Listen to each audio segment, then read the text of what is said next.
Oh, hi. I didn't see you there. It is I, Professor Rockwell, Minnie Stoltz's guest teacher. Today we'll be learning about the ancient Chinese art of seal making. And let us start at the beginning, shall we? Wait, the beginning?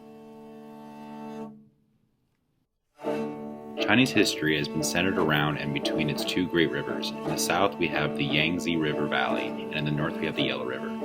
Even in the Stone Age times, the wonderful farmland around these two rivers provided these people with lots of food. The Longshan culture began silk production and created a strong and thin type of pottery. These early people lived and survived around their rivers, but these rivers would unexpectedly flood, killing many people.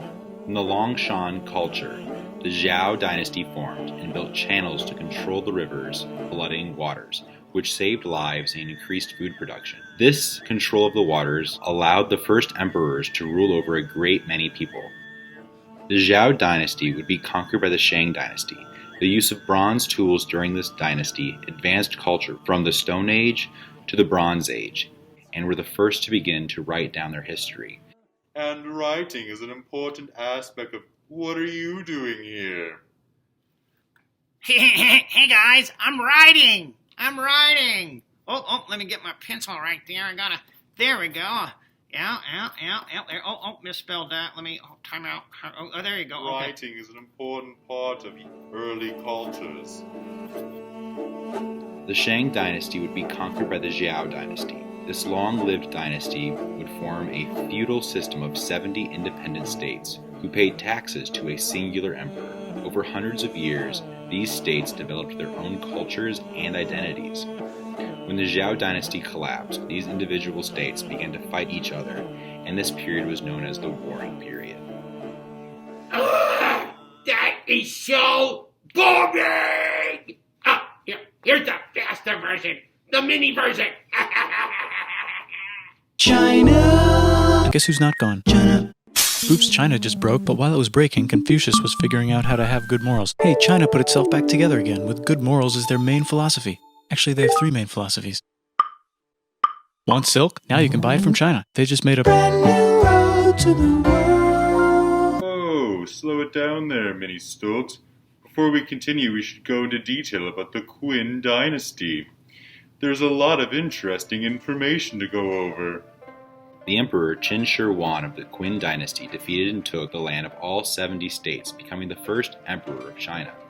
In order for China to stay unified, he ordered a lot of books to be burned to erase each individual state's history, so that the new nation of China would have one unified history. Qin Shi Huang also ordered the construction of the Great Wall of China and had a great river built between the Yangtze River and the Yellow River, and built the Terracotta Army. Ancient Chinese seal making. Seal making has been an important aspect of Chinese society long before the time of Emperor Qin, and most seals were made for people in authority, such as emperors, princes, and ministers. One of the most important seals in Chinese history was the heirloom seal, which Emperor Qin assigned to be his royal seal. Unfortunately, the heirloom seal was lost to history, and no one knows what it looks like. Seal making is closely related to the art of writing in China, since seals most often use traditional Chinese characters within their design. Look at this ancient example of Chinese writing. Look at all the cool seals that have been added to it. This piece of writing is an ancient soup recipe, one that has many seals.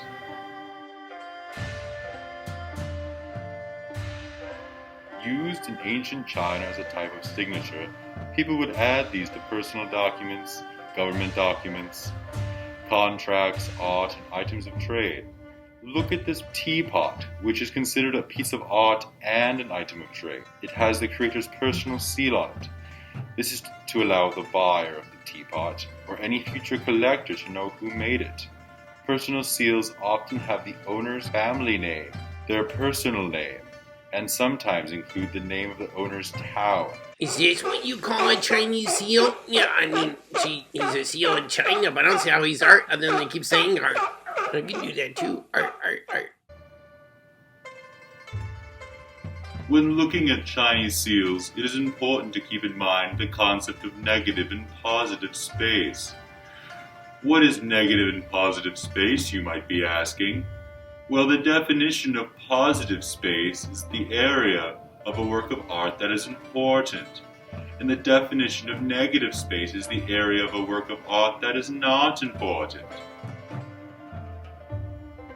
If the Chinese characters are the important space, can you help me pick the seal where the positive space or the important space is filled in with red?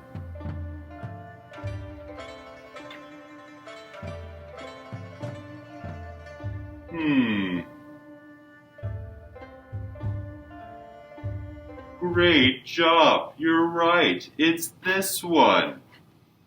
Yay! Here's a lot of examples of personal seals. Aren't they interesting?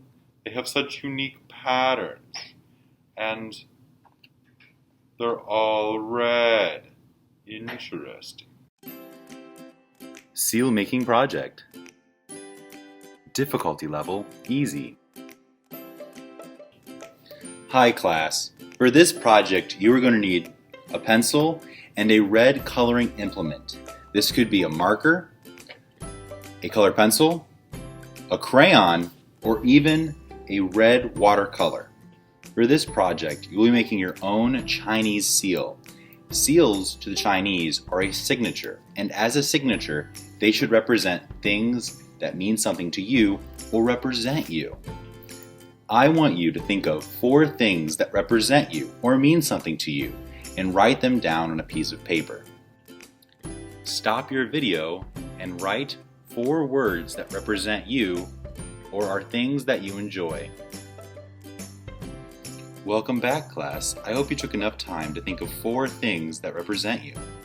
I picked my name because most ancient Chinese seals include the owner's name, the word art because I like to make art, the word cat because I love my cat Tesla, and movie because my favorite hobby is to watch movies. We will be making symbols that represent these 4 things. These symbols require a couple components, or pieces. Each symbol will require 5 lines, and 2 of those lines need to be intersecting. Also, your symbol must have a circle. With these requirements, we can make a lot of symbols. I'm going to pick the word art for my demonstration. Let's write the word art. How many lines does the word art have? 1, 2, 3, 4, 5, 6. So let's start with a random line. This will be our first line for our symbol. 1, 2, 3, 4, 5. And then we need to add a circle. These intersections of these lines fit our requirement for this. Isn't that cool? We could even use the shapes of the word art to make our symbol. Let's start with the A. There's the first line. Now let's split it up. And we can add our third line. And then we have our R. So let's do a swoop for the R. Then our T. We could do this, and then make a little squiggly for the bottom of the T. This is not a complete symbol. It also needs a circle. I'm going to add the circle right here. Isn't that a cool symbol? And it means art. For this assignment, you will need to make a square about the size of a pencil and separate that square into 4 equal parts. These parts are where you're going to be putting the symbol for each corresponding thing that you thought of that represents you. For my demo, I already did the word art, and for art, I created this symbol.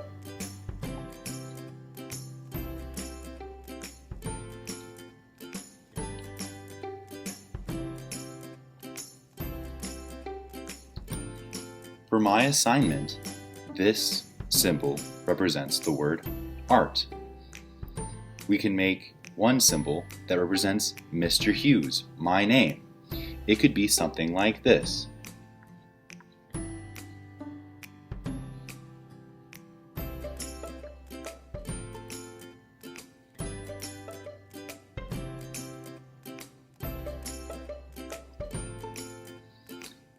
How the symbol looks is up to you, but remember, each symbol requires 5 lines. 2 of those lines need to be intersecting and 1 circle.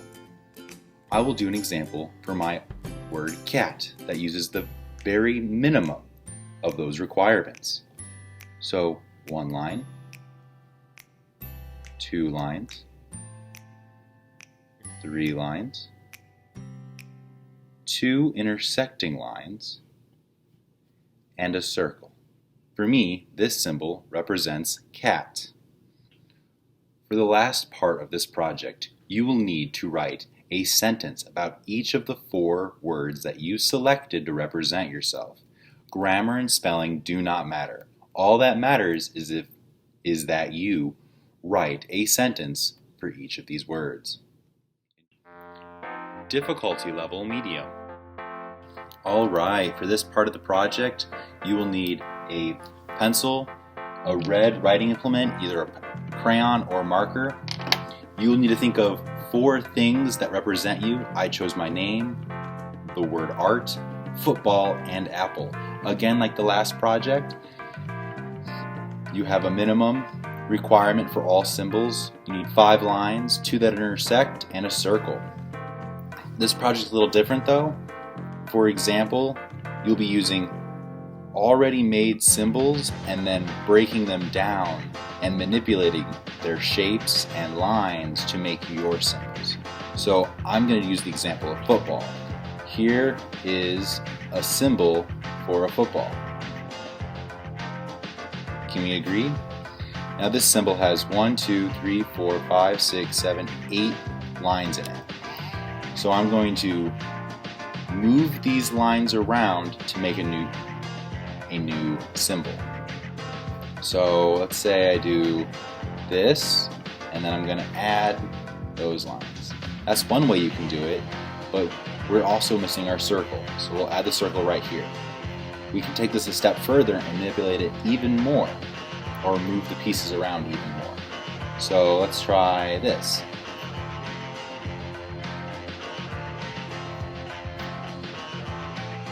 That looks pretty cool. Again, like the last project, we will be making a square, separating that square into 4 sections. 1, 2, 3, 4.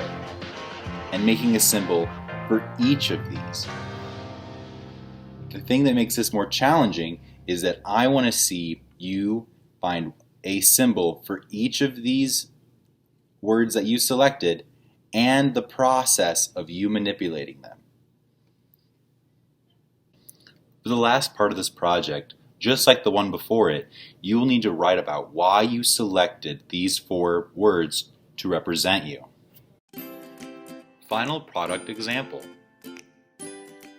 Notice that for each word that I selected, I wrote out each step of me manipulating the shapes of that symbol I chose, and I wrote a sentence about why I picked that word.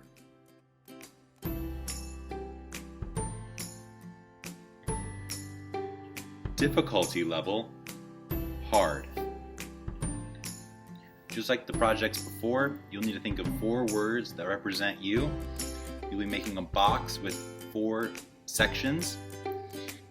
Unlike the last projects, you'll be using Google Translate and translating these 4 words into traditional Chinese, and then using that traditional Chinese and either a marker or red watercolor and writing those symbols in each box. I already did an example and it looked like this. Again, I used Google Translate to find all of these characters that are in traditional Chinese, and I wrote why I picked those words to represent me. All right, have fun and enjoy.